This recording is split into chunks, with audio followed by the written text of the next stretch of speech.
Thoreau wrote, "If you have built castles in the air, your work need not be lost. That is where your castles should be. But now, let's put the foundations under them." We're all dreamers. You're a dreamer. You were created to dream dreams.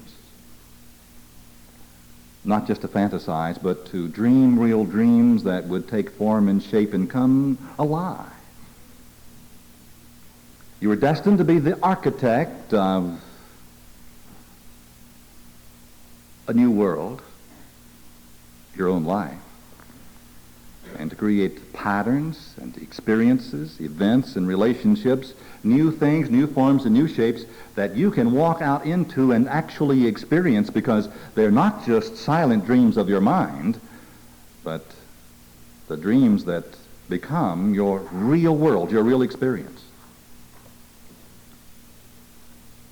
One of the great paradoxes of our human nature, however, is that inertia is the driving force in many, if not most, of our basic decisions. Our unwillingness to make a move moves us more than any other factor. So it's startling that while we are spiritual beings, we are of the heavens, for long seasons on this earth we spend our time inert, locked into old forms and shapes and with an inertia that motivates us. And since you are a being, a creature that was destined to know great movement or motion, energy being transformed into experiences, if you have not yet chosen to move out into this movement, utilizing the energy of life of the universe, letting it reform and reshape your world, then you become stagnant. And a person who is not in motion will in time become a crises creator. Because if you are a person who does not believe in achieving goals, you must, in that non-belief of goals, create the excitement and the fulfillment that your heart intuitively desires by creating crises, which are the result of having non-goals. The word crises means, by definition, a crucial point or situation in the course of anything, a turning point, or the point in a story or drama at which hostile forces are in the most tense state of opposition. If we are not moving forward into new experiences, we are in opposition to ourselves. And if we're in opposition to ourselves, then that in time becomes a crisis or a turning point, because the word crisis comes from the Greek word meaning turning point. Your life is a story. It's a drama that's unfolding. And if by chance your self-created crises those problems that have recently afflicted you and caused you pain, and perhaps it was that very crisis that brought you here this evening. But that can be the most important turning point that you've ever experienced in your life. It can be the thing that gets you back on track and starts you moving forward again into a new reality and into exciting new experiences. But just in case that in recent weeks you have not been a being in motion, let me catch you up with the synopsis of last week's soap opera happenings, because if you have not been living your own life, you'll need to know what's going on in the lives of those other important relationships that capture our attention. And you probably missed the fact that last week, in All My Children, Erica's revelation to Phoebe about Charlie's parentage drove Phoebe to a drunken spree that ruined Erica's dinner party. Now, Wally's mother threatened legal action to stop Mark and Ellen from adopting Devon's baby. Estelle spilled the beans to Chuck that Donna thinks she's pregnant. Frank assured Caroline that she has no reason to be jealous of Nancy, and Jeff and Chris left for San Francisco, where Chris was determined to accept a job offer and never return to Pine Valley. And on the basis of what I just read to you, I don't blame him.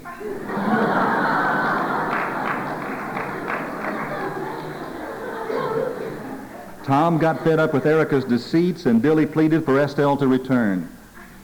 In another world, Susan agreed to a divorce because Dan wants to marry Alice before Olive's baby is born.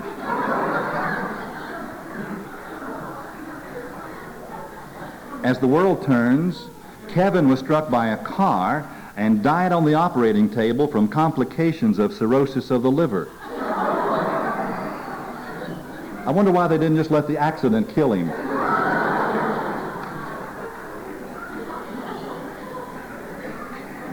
Days of our lives, Maggie and Doug commiserated about the absence of children in their respective marriages since Mickey was impotent and Julie is preoccupied with her business. Oh dear.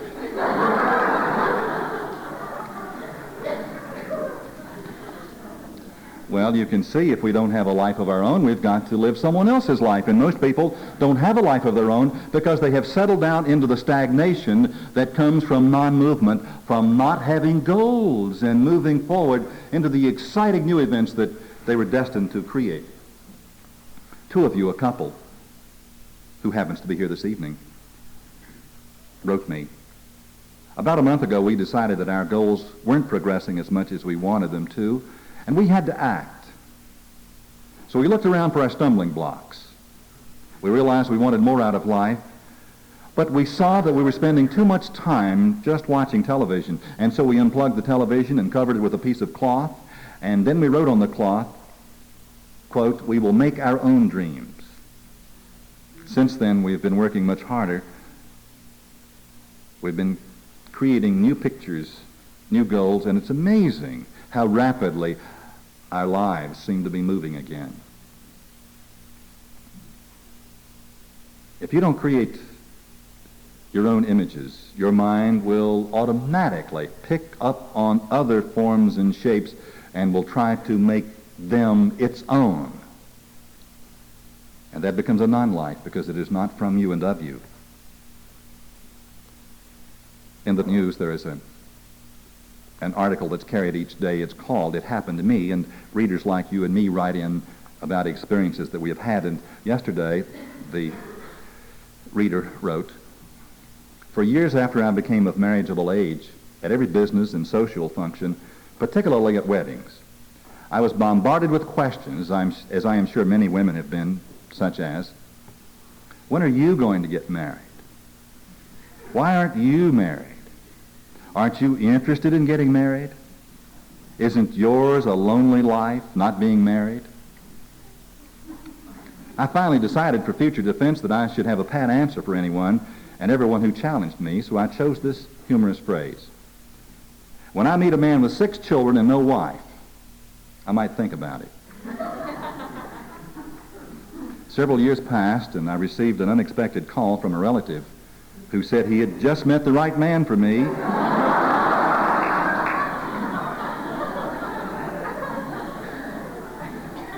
He had 6 children and no wife, and he was eager to arrange a meeting. In May, we will celebrate our 16th happy, blessed wedding anniversary. And the point is, you better be careful about those humorous phrases.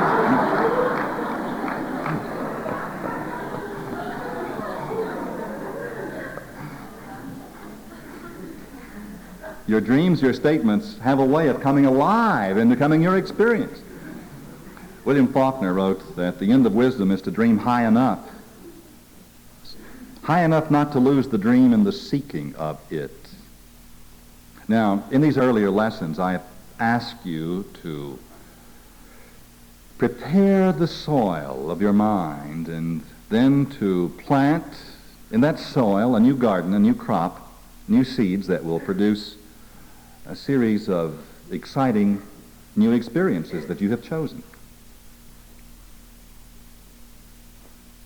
If you will talk to any knowledgeable and successful gardener, He will tell you that you must always be prepared to do some weeding. For one reason, there simply is not enough room for every seed to grow in the area that has been assigned it, and you will have to take some of those seeds out. And besides that, some of the seeds that you plant will always be weed seeds. And the weed seeds will always have a tendency to absorb the energy, the nutrients from the soil that should go into the good seeds, the good plants. So, it would be virtually impossible for you to have made the long and continuing list of goals, dreams, those things that you have decided you wish to experience, to have, and to be for the rest of your life, and not, in that process, have planted some weeds. At the time that you were making your list, it was okay. I suggested that you write down all of the things that came to you. But now the time has come to go back over your list and prepare to prune it somewhat. For example, one lady came to me last week and said, in looking over my list, I discovered that I have too many goals that have to do with traveling. I wanted to go to Europe and to South America and to Africa and Australia and to the East Coast and the West Coast and down south and up north. And I discovered that what I really wanted was to escape where I am. You get the point? You will see that there are some goals that you have that are significant perhaps, but not really important in the overall framework, the complete pattern that you've now established. Be perfectly willing and even eager to go in and take some of these out because they are counterproductive. That's all right. It's important that you do this. Now that you have established some important goals for your life, it's time to begin to develop your plan, or I should say your plans for the unfoldment of these important goals. You see, if you have a goal that's important enough to have, that goal should be given the honor of a plan to bring it into fruition. You should honor it by considering it, by thinking about it, by loving it, by working with that goal and establishing a plan. For example, suppose that you have had a dream for many years to move into a newer, nicer neighborhood and into a larger, lovelier home or apartment. Make a plan. Think about all the details. Let your wonderful mind go to work on it. What are the first things you will need to do to accomplish your goal? Write them down. And then after you've written down what you think is the first order of things, then write down what will be involved next. Plan it just like you would plan a military operation. And remember that plans are not perfect, nor are they ever complete. They can always be changed. In fact, plans should be changed as the process develops and unfolds in the very same way that a general in time of war would change his plans to meet with the changing of the conditions that would take place on the battlefield. Well, your life is not a battlefield exactly, although sometimes it seems that way.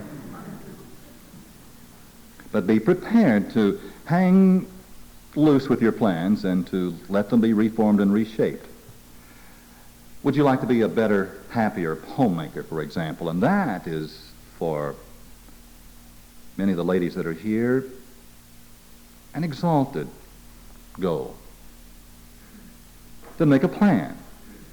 Would you like to get your office or your work reorganized and have it become more effective? Make a plan. Then make yourself follow your plan. Frank Richardson was a salaried employee working for a small company. He had nothing against his job. It paid fairly good money, even if he was always broke. He knew that he would never earn too much working for the company. It was a comfortable job, but the president didn't make all that much. And he blamed a great deal of his money problems on his wife's mismanagement and the high cost of living. He had many excuses for how things were. But you understand Frank Richardson, don't you? After all, he made more money than lots of people he knew. His job was too good to quit, but not good enough to keep. And so he just kept drifting along. But deeper than money, he felt unfulfilled and uncompleted. And one day, he picked up a magazine, a Reader's Digest, I think it was, and opened it to a page, and there was a sentence that changed his life, and it read, "No successful house was ever built, no successful sale was ever made, no successful life was ever lived without a plan." Plan, Frank said. What if I had a plan? All I do is go to work. I know what I'm going to do all day long, and I do it, and I come home. My life is so simple, I don't need a plan. But the idea would not let him go, and so after a week or two of thinking about it, he decided to plan what he would do on his next weekend off, and so he wrote it down. Up at such and such a time, he thought about the things that he had to do, and it occurred to him that it would be a good idea to get the important things out of the way first on that Saturday morning. And so he let his imagination begin to run loose to help him design a really good Saturday and a really good Sunday. It took him about an hour to plan a weekend, something he never had done before. And a remarkable thing happened. He found himself looking forward to that weekend all week. He had never looked forward to a weekend in his life. And it worked like a miracle. He thought it would be difficult to stick to his plan, but he forgot one of the basic laws of mind action. And that is, when you drop a plan in the subconscious mind and ask the subconscious mind to cooperate with you in forming or shaping something, then the subconscious mind goes to work to help you to carry out the plan that it helps you to form. It executes that plan for you and will not let you forget it. Well, the result was the most interesting and productive weekend of his life. And so, the weekend was so good that he began planning his work day and his free time. He started planning everything. If he had 15 minutes, he'd plan it. Now, he never felt chained to his plan. If something unexpected came up, he rolled with the punch, because he had read something else by this time about non-resistance and decided that he would not resist interruptions or unexpected developments, but would make a friend of all these things. If something seemed to get in the way, he would not react with anger, but he would smile and compliment the thing that was getting in his way. Well, needless to say, Frank became a changed person. And because he was a changed person, and life is consciousness, it wasn't long before an opportunity for another job came along. It was the most natural thing. But the job was a very challenging job, calling for far more talent and ability than Frank had ever really seemed to demonstrate. It called for more than he had ever done. He was afraid, but he knew that if he took the job and if all went well, that he would earn more money than he had ever earned before, and he would give his family a freedom that they had never had. So he took a 6-month leave of absence, just to be sure. But he never had to go back to his old job. And in a short time, Frank was earning more money than the president of the company that he had left. But the thing that was important was not that Frank took another job. It was that he took with him a plan. You see, he had developed a system of working with something, and long before this time, he'd become a goal setter and achiever. He started with working with a plan for one weekend.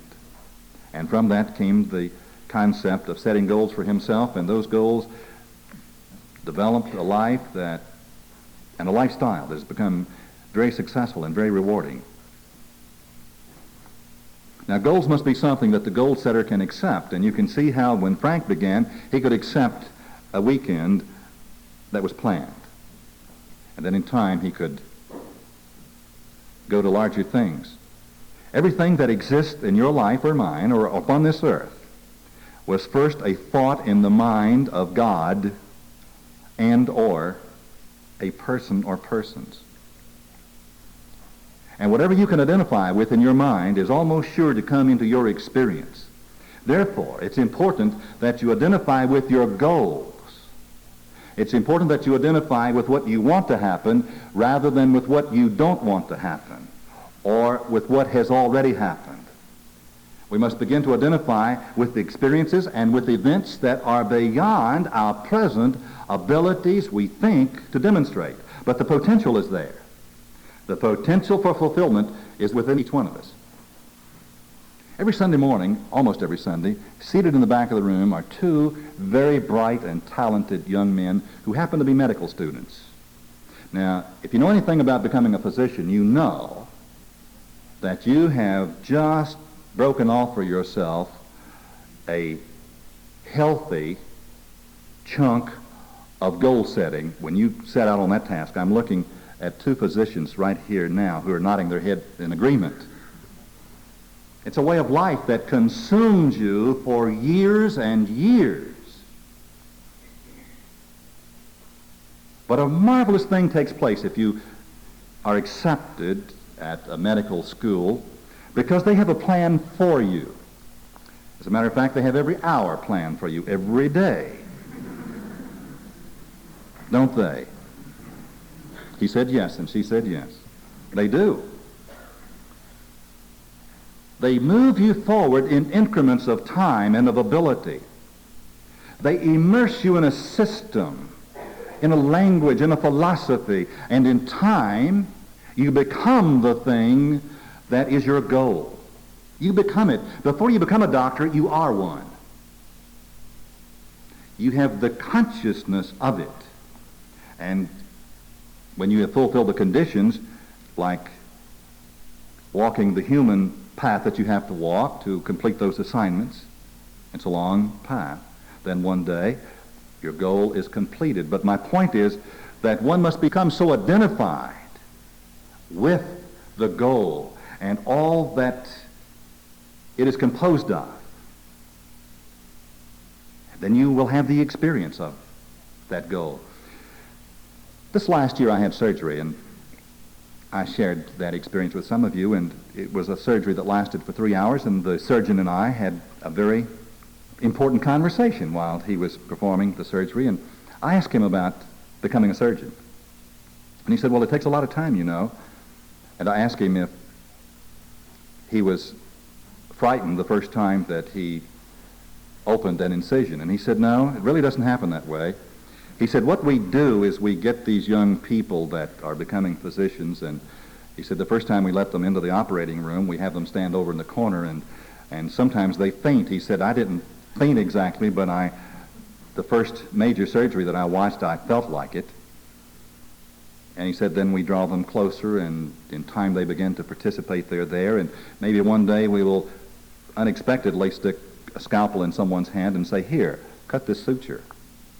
And then one day, when the student is ready, we will give them the scalpel and say, here, open at this point.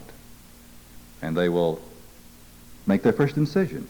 But they're ready for it. They have already developed the consciousness for that time. So you can see how in medical school there are a series of goals on a day or day-to-day plans that are laid out for that student.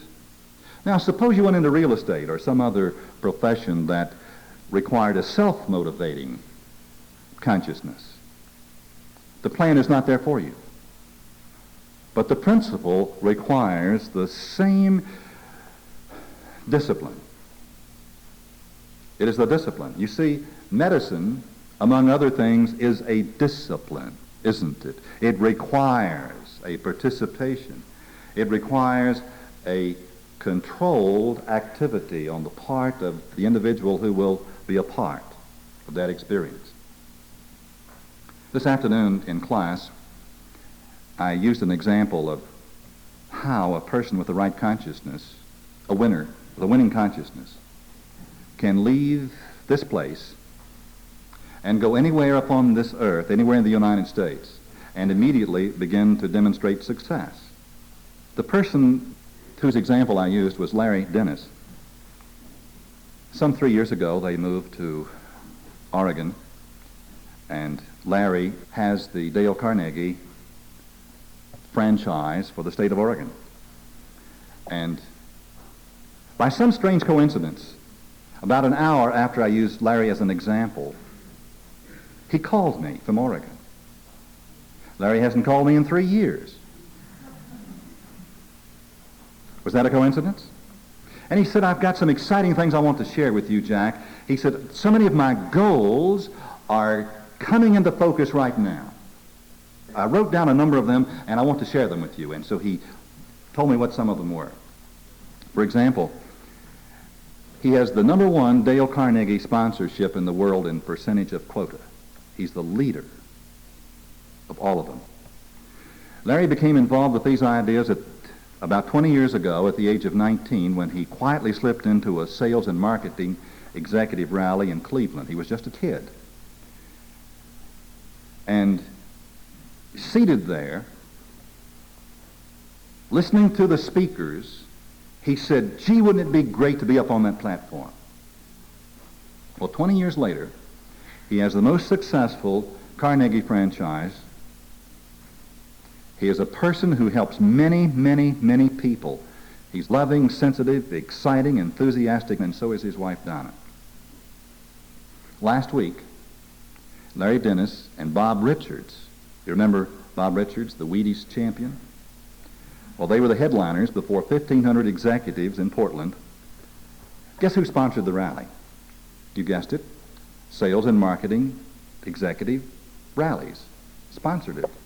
His dream of 20 years ago came true last week, but it's been coming true week after week after week with Larry. You see, success is the result of discovering that you can't do it by yourself alone, that not only do we need help of our contemporaries, other people like ourselves, help from a power greater than ourselves, but we must also have a system.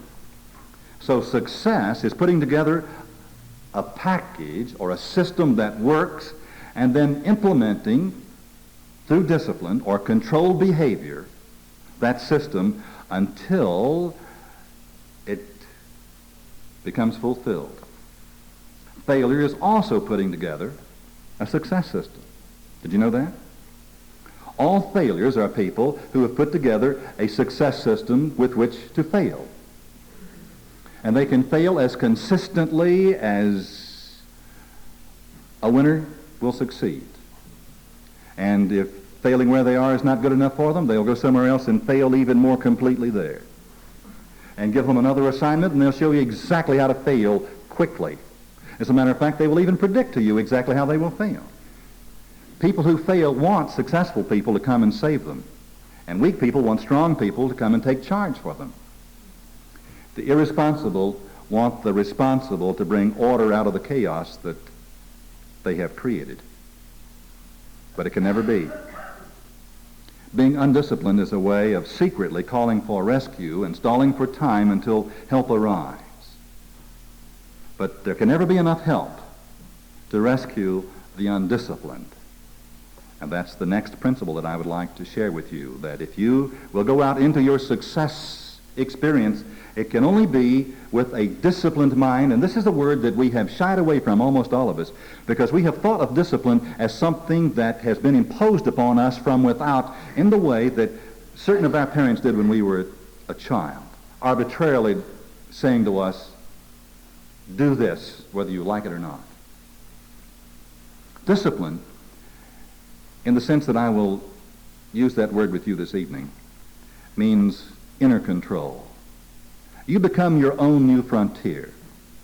You realize that the only thing that you have to take charge of in this universe is your own mind and your own life. Discipline is not obedience to external power, but to an internal system that you have chosen for yourself because you know that you must have a system if you're going to succeed, but that you must practice that system, and unless you take yourself by the back of the neck and the seat of the pants, that you will not do it. Discipline simplifies your life, and it enforces clean decisions. Discipline is remembering what you really want. Do you know how difficult it is to remember today what you promised yourself you were going to do yesterday? That's discipline. Remembering and executing, bringing forth. Someone, I think it was Patricia, gave me a copy of an article from a magazine, and I don't know the author. I would give her credit if I did. Amy Gross. Amy wrote, a cutting edge discipline. It divides the people I know into the sleek and the nervous. With discipline, one has a handle on life. Without it, one is constantly burning one's hand on the pot. With discipline, one comes as close to having a fairy godmother as real life allows. One has a technique for reaching from wish to fulfillment. Without discipline, one can only stare like a window shopper at the good things in life. The undisciplined, those scattered wretches, are trapped in limbo. Half working, 1/4 reading a magazine, 1/8 wondering if they mailed that letter, 1/8 deciding that another cup of coffee will help.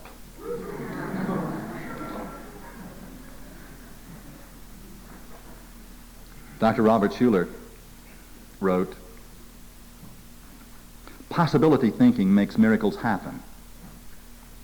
And the greatest power in the world is the power of possibility thinking. If your dream has come from God, then you need only to exercise this miracle-working power, and you can reach the seemingly unattainable goal. Believe me, I know," Dr. Schuller said. Now, you've been working on establishing your goals, and you've asked for God, as you understand God, this infinite intelligence within you, to help you to establish your goals. And so they've already been firmly established in your mind. They're on your goal-achieving list. Now, so far, so good. But at this point, you're about to confront your biggest problem. You. The hardest part now is to make yourself really believe that the apparently enormous goal that you have established for yourself is somehow, some way, somewhere attainable. And don't believe that you believe this yet, because you don't. You are beginning to believe it. "Oh, I believe, but God help my unbelief. Help me to be disciplined. Help me to bring forward each day into consciousness a memory of what I believe, and then to increase it, and to get the feeling for it." Now, you can achieve any goal that you have established as long as you let go of your impossibility thinking. And all of us have had impossibility thinking. And impossibility thinking will cause you to do nothing about your goal. You will not go into action. You will not do what you need to do, and consequently you will fail. In the book All About Goals, Jack Addington wrote a story, or he printed a letter that was sent to him by Vera. For 20 years, Vera had dreamed about taking a vacation to Hawaii. How many times she thought about it? It was her heart's desire. But she gave herself a long list of reasons why it could not happen. First of all, it was too expensive. And she didn't have time. You understand that. She had a family. She couldn't leave home. And she was the office manager. And they surely could not do without her for the 2 weeks that it would take for her to go to Hawaii. And she had many reasons. She was an impossibility thinker. And then she learned about goal setting. And she wrote to Jack, "Last week I wrote down this goal, visualized it, expressed my gratitude, my thanks for it, and actually had the feeling now that at long last I was going to Hawaii. Oh, I was going to Hawaii. Last night, just 1 week later, my employers called me and said that our company had won a trip to Hawaii in January. For 8 days, all expenses paid, and they wanted me to go. Now, I've worked in dealerships for the past 25 years and have seen many, many trips won from manufacturers. But never have I known a dealer to offer a trip to a female office manager. This was indeed God's answer to my dream and my desire, and I am so very grateful." For 20 years, she exercised her impossibility thinking, and she achieved her goal. She did not go because she said, "I cannot go. That was my goal, to not go to Hawaii. I want to go, but I know I can't." And so she didn't. Within hours or days of the time that she began to believe in possibility thinking, it happened out of the blue in an extraordinary way. Is that unusual? No. Dr. Maxwell Maltz wrote in Psycho-Cybernetics, "Your built-in success mechanism must have a goal or target. This goal or target must be conceived of as already in existence now, either in actual or potential form. It operates by either, one, steering you to a goal already in existence, or by discovering something already in existence. The automatic mechanism is teleological. That is, it operates or must be oriented to end results, to goals. Do not be discouraged because the means whereby may not be apparent. It is the function of the automatic mechanism to supply the means whereby when you supply the goal. Think in terms of the end result, and the means whereby will take care of itself. You see, you and I have been so caught up in the means whereby that we lost our goal. And you lose your goal if you get caught up in the means whereby. A goal is something that you set and that you establish, and you bring it into the now consciousness, knowing that it is the responsibility of divine intelligence, of a power greater than yourself, to create the means whereby. The means whereby is not important to you. Don't let it be important to you, because the means whereby will cause you to become an impossibility thinker. Do you understand what I'm saying? If you want to practice impossibility thinking, then try to figure out how you're going to fulfill your goal, and you can't do it. But keep your eye on your goal, knowing that the means whereby will come to pass, and in the most amazing way, it will happen to you. It always does. Some people never realize their goals because they make them too vague. And they have no commitment. They make no decision. In a column last week by Neil Solomon, he talked about a large group of large people who wanted to lose weight and did so. And they lost an extraordinary amount of weight in an extraordinary short period of time and maintained that weight loss for more than 2 years, and were continuing to maintain it. And this extraordinary group of people were examined by a group who discovered that the thing that made them extraordinary was that most of these people made a commitment to at least 2 people and had a specific weight loss goal in mind in the beginning of their weight loss. In other words, they had a conscious shock. They were embarrassed at some special moment because of their overweight. And in that shock, in that embarrassment, it was like hitting the bottom for an alcoholic. They made a commitment of the whole being and followed through with a discipline to achieve a predetermined goal that they did not lose sight of. And the whereby the weight loss seemed to happen. They did not have to have all of the extraordinary backup techniques that others practiced, and even in the practicing did not always succeed. A commitment, a definite goal, not at all vague. You must know where you're going and see the end result and know that you're going there. Let the chips fall where they may. Remember to always think of and to feel your goal in the present tense. You recall when Rocco Errico was here, he's the great Bible scholar and teacher that comes to visit us at least once a year. He told us that the Aramaic language, the language of Jesus, was all in the present tense. It had no past or future tense. For example, the Lord's Prayer is written in the present tense. And Jesus said to his followers, what things soever you desire, whatever you have set as your goal, when you pray, believe that you already received them, and you shall have them. Assume the feeling of the wish fulfilled. Bring it into the now moment, the present tense. Goals are not future tense. Do not think of your goal as something that you're going to achieve, because if you're going to achieve it, you never will. It is something that is already achieved. The end result is there. The whereby will take place in time, and that's usually none of your business. Oh, you will have a plan, and you will work with your plan, but you will be amazed at how a superintelligence will be working with you to help your plan unfold.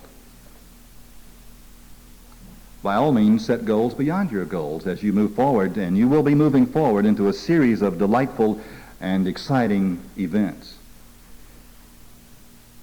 Set other goals. Also, you will find that there will be obstacles in your path.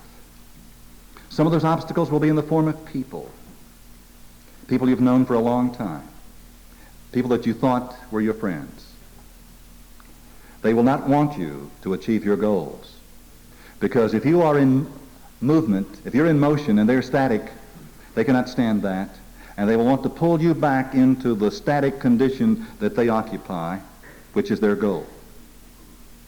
And frequently, it will be your experience that you will have to set them free.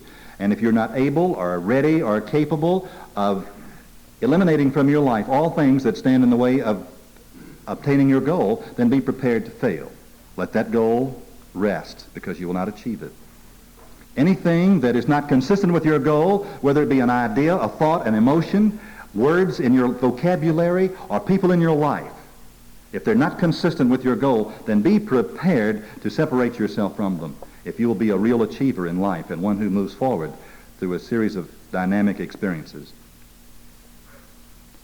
Ralph Waldo Emerson was only one of hundreds of great voices who have said, "Nothing great was ever accomplished without enthusiasm." Enthusiasm. Oh, how I love the word. My friend Larry Dennis signs his letters enthusiastically. Can't you feel it? He lives his life enthusiastically. How are you living your life? Enthusiastically.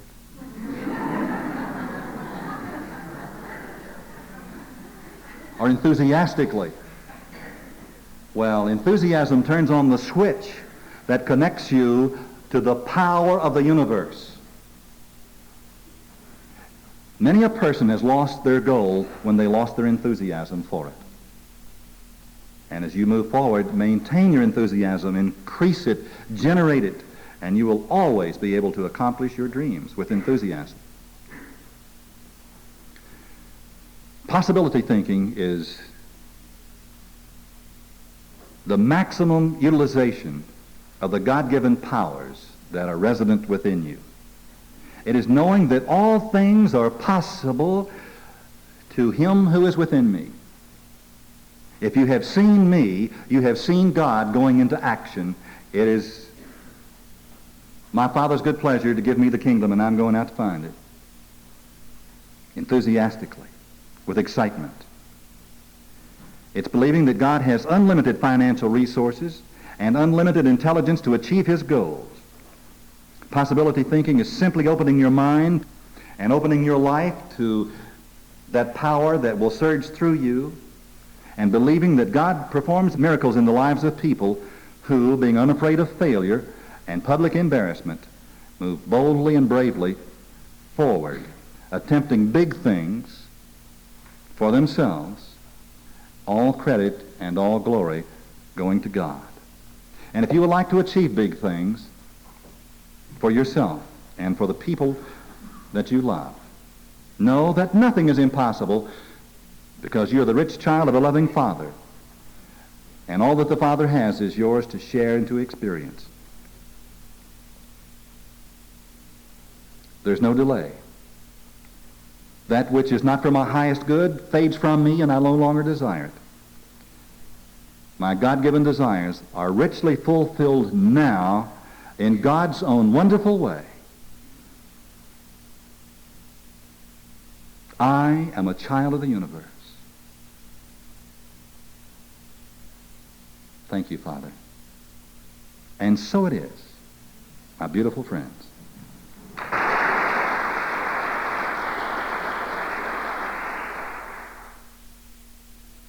This concludes the final tape in this series entitled The Science of Goal Achieving by Jack Boland.